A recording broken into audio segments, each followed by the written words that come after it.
రీసెంట్గా మన ఇండియాలో డబ్ల్యూహెచ్ఓ సర్వే చేస్తే ఏమని తేలిందంటే 50% ఇండియన్స్ లేజీ అని డిక్లేర్ చేశారు. అంటే ఇంత జనాభా, ఆల్మోస్ట్ సగం జనాభా అసలు లేజీ అవ్వడానికి రీజన్ ఏమై ఉండొచ్చు? సో మన ఇండియాలో it's a very sad thing. Almost half of the population, అంటే దగ్గర దగ్గర ఒక 145 crores ఇప్పటికి 2025కి అప్రాక్సిమేట్గా. సో 145లో హాఫ్ అంటే around 72-73 crores of population is lazy. So ఇంత లేజీగా ఉండడానికి చాలా కారణాలు ఉంటాయి. అందులో ఫస్ట్ థింగ్ వచ్చేసి చాలామంది టైం లేకపోవడం. ఓకే, సో ఇవాళ రోజున అంత జీవితం అనేది ఉరుకులు పరుగులు అయిపోయింది ప్రతి ఒక్కరికి. సో ఈ బ్యాంక్ జాబ్స్ వాళ్ళకి, ఐటీ జాబ్స్ వాళ్ళకి, గవర్నమెంట్ ప్రొఫెషనల్స్కి, సో వాళ్ళు వీళ్ళు అని కాదు, ఏ జాబ్ వాళ్ళైనా సరే. సో పొద్దున్నే లేవాలి, హడావిడిన రెడీ అయ్యి ఆఫీస్కి వెళ్ళిపోవాలి, మళ్ళీ ఎప్పుడో లేట్ ఈవినింగ్ వస్తారు ఇంటికి. సో ఇంటికి వచ్చిన తర్వాత డే అంతా వర్క్ చేయడం వలన వాళ్ళకి ఫిట్నెస్ చేసేంత ఎనర్జీ ఉండదు.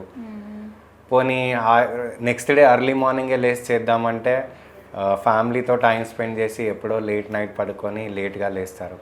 సో టైం లేకపోవడం ఒక కారణం. అండ్ సెకండ్ థింగ్ అవేర్నెస్ లేకపోవడం. చాలామందికి అసలు ఫిట్నెస్ పైన ఒక అవగాహన అనేది లేదు. ఫిట్నెస్ చేయడం వల్ల నా హెల్త్ ఎంత బాగుపడుతుంది, ఫిజికల్గా మెంటల్గా నేను ఏ లెవెల్కి వెళ్తాను అనేది అవేర్నెస్ లేకపోవడం. And next thing proper guidance లేకపోవడం. ఓకే, సో ఈవెన్ దో మనకి YouTube, social media, ChatGPT, AI ఇన్ని టెక్నాలజీస్ వచ్చినా కూడా ఫిట్నెస్ పరంగా ప్రాపర్గా గైడెన్స్ లేకపోవడం వల్ల చాలామంది ఫిట్నెస్ చేయలేకపోతున్నారు. అండ్ ఇంకొక ఫైనల్ థింగ్ వచ్చేసి కన్సిస్టెన్సీ.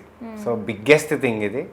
చాలామందికి హెల్త్ అవేర్నెస్ ఉంది, ఎస్పెషల్లీ కరోనా తర్వాత హెల్త్ అవేర్నెస్ వచ్చినా కూడా ఎంతవరకు కన్సిస్టెంట్గా మెయింటైన్ చేయగలుగుతున్నారు?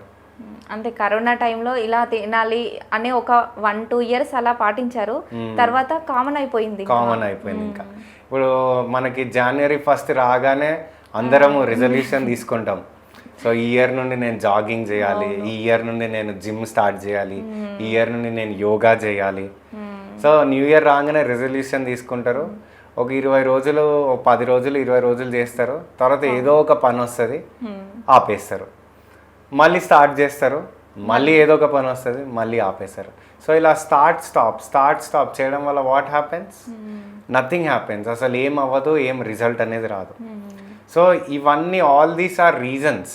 అంటే పీపుల్కి రైట్ మోటివేషన్ లేకపోవడం వల్ల నేను ఇప్పుడు బాగానే ఉన్నా కదా, నాకు ఫిట్నెస్ ఎందుకు, నాకు అన్ని అవయవాలు బాగానే పనిచేస్తున్నాయి కదా, 1 month తర్వాత స్టార్ట్ చేస్తా, 6 months తర్వాత చేస్తా, 1 year తర్వాత చేస్తా.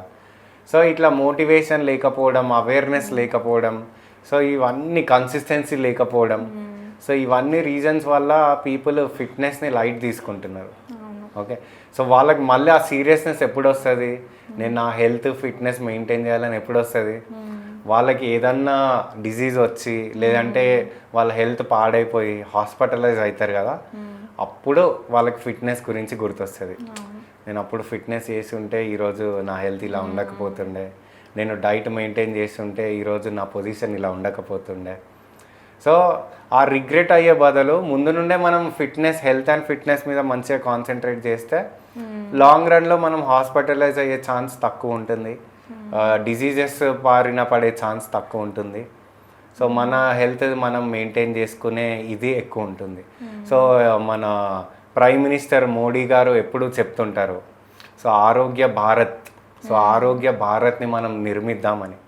సో ఆరోగ్య భారత్ని మనం నిర్మించాలి అంటే ప్రతి ఒక్కరూ హెల్తీ ఉండాలి. ఏదో కొందరు హెల్తీ ఉంటే సరిపోదు.